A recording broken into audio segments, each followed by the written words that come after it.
Hello guys, so today is July 20.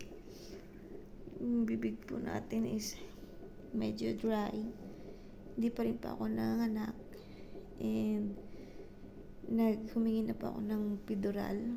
Yun po yung ini-inject po yung likod. Kasi masyadong malaki, I mean, masakit na po yung labor ko kanina.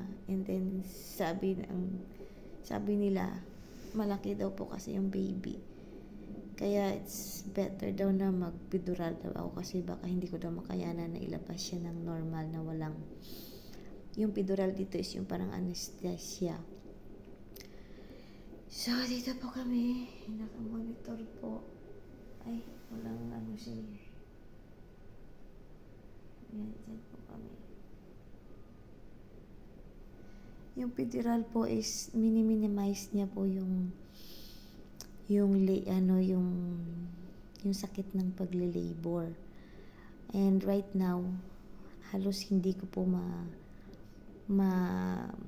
tawag dito? Hindi ko ma-feel yung labor na nangyayari sa akin. So, hintayin ko na lang. Naglagay na rin sila ng oxytocin, no? Ano ba yun? Kung sa Pilipinas siguro parang parang pang-induce na para bumaba yung baby. Kasi si Oyo hindi pa rin bumababa mula kagabi hanggang ngayon. Time check right now is check natin yung oras. Wala akong oras.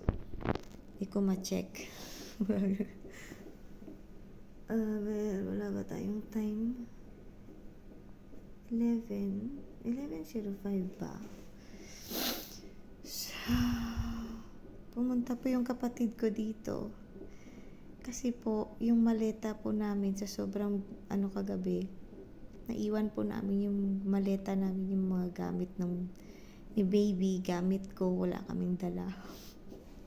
Wala akong dala ni panty, wala. Pero kung hindi siya pwedeng pumunta dito, dinalhan niya lang yung asawa ko ng pagkain. Iniwan niya yung knapsack niya dito. And so, hopefully guys, mamaya mailabas na namin si Oyo. Dahil nga sa nagko-contraction ako, hindi ko man ma-notice. Pero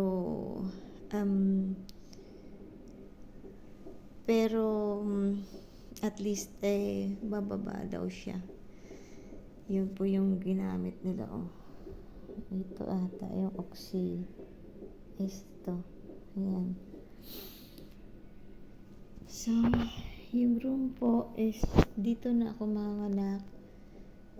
Pero pagkatapos kong manganak, lilipat po ata kami ng ay, nagkaka-contraction ako. Pero hindi na siya masyadong masakit tulad ng dati na para akong iniihaw na baka. Ayan